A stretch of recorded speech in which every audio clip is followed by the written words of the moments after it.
من قلب القاهرة على راديو مصر، ومشرفنا في الاستوديو مهندس وليد حجاج، خبير وباحث في أمن المعلومات والملقب إعلاميا بصائد الهاكرز. برحب بيك مرة تانية يا فندم. أهلا وسهلا بيك.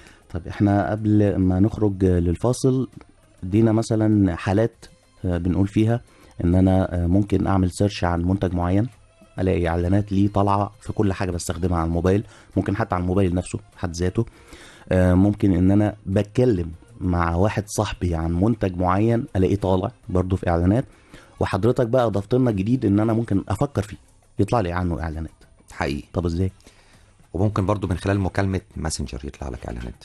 يعني حضرتك لو انا بكلمك وانت في اسكندرية مثلا، بقول لك ايه يا باشا زمانك دلوقتي قاعد على البحر بقى وبتاكل سمك وجمبري، بتقولي لا والله ده انا عندي صداع ومن ساعة ما جيت وانا قاعد في الفندق. اقول له يا بختك، ده انا نفسي اجي اسكندرية بس اقعد على البحر. بعد ما اقفل معاك الكلام ده مكالمة صوتية، يعني مكالمة اتصال مش كتابة. فيسبوك ماسنجر صوت. بعد ما بقفل الفيسبوك على سبيل المثال عنده حاجة اسمها تحويل الكلمات اللي احنا قلناها دي لكلام مكتوب، اللي هي بيطلق عليها ترانسكريبت، ان انا بحول الكلام لكلام مكتوب ويترجمه من خلال اجهزه الكمبيوتر. يقدر يعرف ان انا مهتم باسكندريه وان حضرتك في اسكندريه، فيبتدي يظهر ليك اعلانات عن الصداع لو انت قلت لي ان عندك صداع، ويظهر لي حاجات عن فنادق اسكندريه والاماكن السياحيه اللي في اسكندريه عشان انا قلت لك انا نفسي اروح اسكندريه. فهو بيفهم. دي اول حاجه. في حاجه تانية هنا قبل ما نروح من يعني مثلا نقدر نقول لا يفضل، لان ده ناس كتير بتعملها، ان يحصل مكالمه صوتيه بيني وبين حضرتك مثلا على الماسنجر. هو يفضل تجنب وسائل التواصل الاجتماعي. يعني لا يفضل بيها اكتر مثلا. تجنب، انا قلت لحضرتك مش على المكالمات بقى، تجنب وسائل التواصل الاجتماعي على قدر المستطاع، ونخليها في الضروره القصوى للحاجه. انت بتستخدمها في شغل استخدمها، بتستخدمها في حاجه معينه اوكي، بس ما بقاش على الفاضي وعلى المليان. لان يعني هي خصوصيه وحاجات حساسه لا داعي بيعرف كل ده. تمام. بخلاف ان غالبيه الناس ما بتمسحش المحادثات اللي على الماسنجر.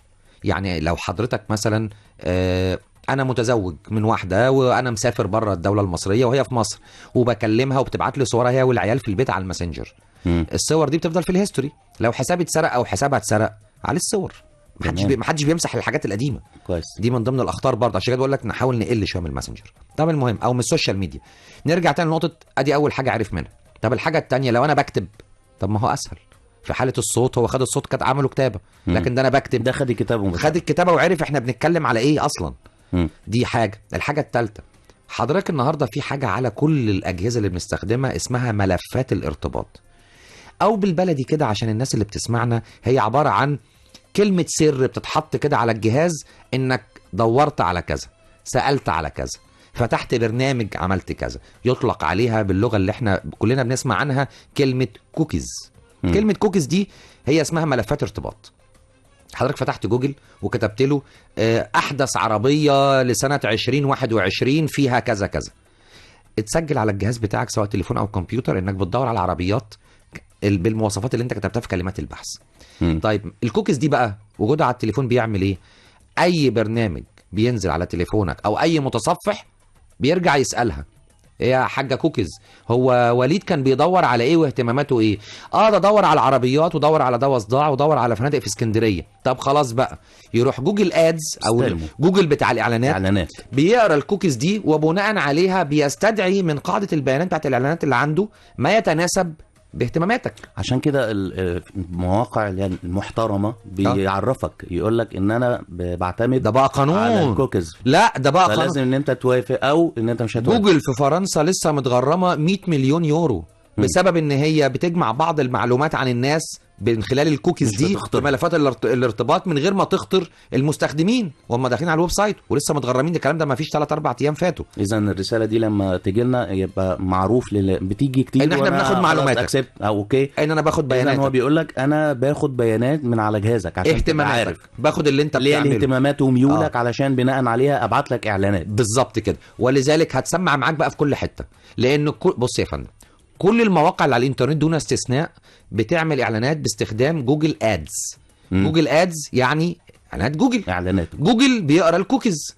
اي موقع في الدنيا بيعتمد على اعلانات او اي حاجه في الدنيا بتعتمد على تسويق لازم تبقى مرتبطه في الاخر بالكوكيز او ملفات الارتباط. عشان اعرف حضرتك النهارده ما بتحبش الكوره، اديك حاجات عن الكوره ليه؟ حضرتك ما بتحبش مثلا الاكل، اديك اعلانات عن مطاعم ليه؟ انا بحب الاكل، اديني اعلانات عن مطاعم، وهكذا.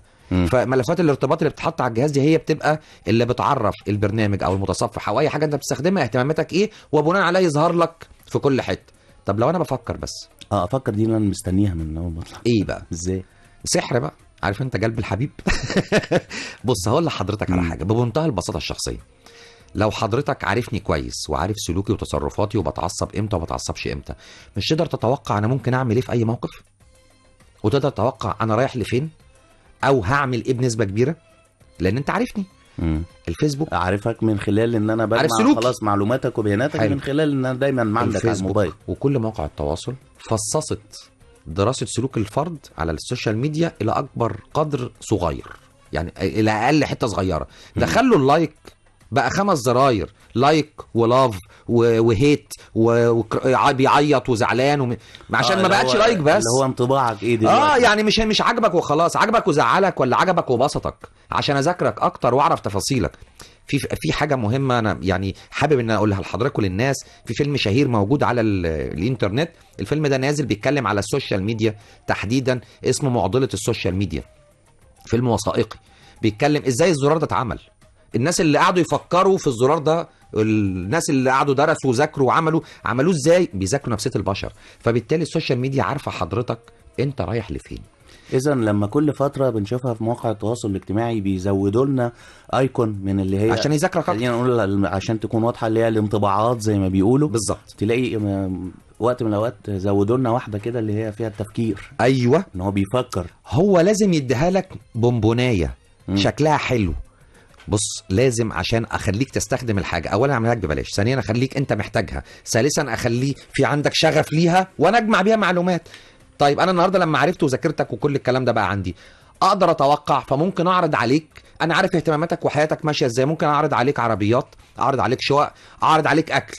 انت كل دول مش اهتماماتك، انا بخمن كفيسبوك، بشوف انت بدات تشوف مين فيه. حلو. لا جيت في مره عرضت عليك ماتش كوره، علق معاك، هتقول الله ده انا كنت بفكر عايز اروح ماتش كوره، ما انت ما خدتش بالك ان انا عرضت عليك عربيات وعرضت عليك شقق، لان دول ما كانوش اهتماماتك. اشمعنى تمام. دي بقى علقت معاك ولمست لما جت صح، فتقول الله ده انا كنت بفكر عايز اروح الماتش. هو عارف من متابعتك للاخبار، عارف من اهتماماتك، من مشاهداتك على اليوتيوب، من اللي انت بتعمله. اذا هو يعني بشكل تراكمي بيبدا يعرف مذاكرك، بيدرسك ويتوقع. لسه في واحده هنتكلم فيها، لكن بعد ما نروح لاستوديو الاخبار.